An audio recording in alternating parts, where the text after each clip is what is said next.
Hello guys. Ituturo ko ngayon yung tamang pag-copy-paste dito sa Microsoft Word kasi para malinis yung natin, yung file natin. Okay? Kasi pag nagka-copy-paste tayo, di ba? Minsan may kasamang iba-ibang magkakaiba yung font, may ibang kulay, tapos minsan may kasama pang hyperlink, ganun. So, tara, turo ko sa inyo. Punta ka sa Google, halimbawa, ano ka ng article or research ka, halimbawa, what is filibusterismo? Yan. Punta tayo dito. Kasi copy natin to. Yan, filibusterismo. Diba? I-highlight natin hanggang dulo. Tapos, Control C.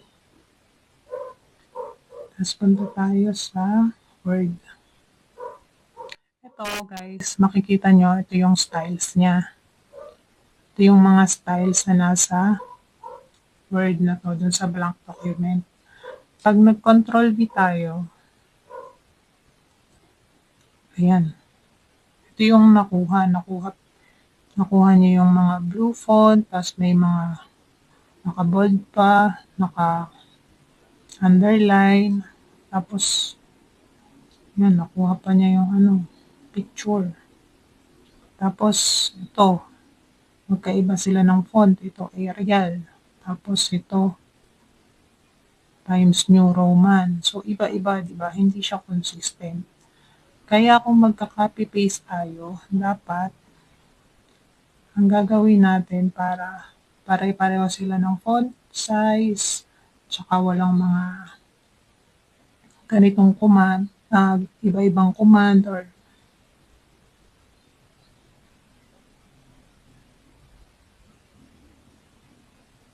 ito yung gagawin nyo. Nandun natin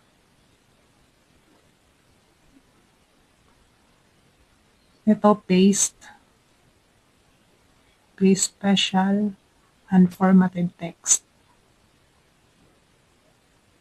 Ayan. So, di ba, unformatted text. Yun yung first way. Tapos, undo. Kung gusto mo naman na shortcut key, Control Alt V. Okay?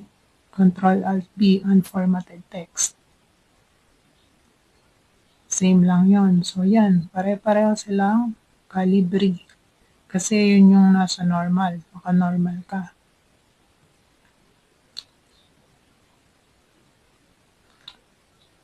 Tapos, yung third way naman, ando natin ulit, is Alt E S.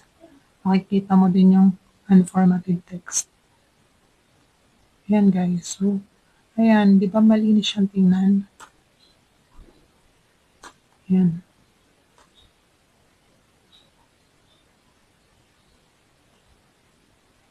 Ayan, di ba? So, pare-pareho siya ng font size, pare-pareho yung spacing. So, yun ganun guys. Ganun ang tamang pag-copy-paste sa Word. Please don't forget to subscribe para sa mga susunod pa na natin videos. Okay guys?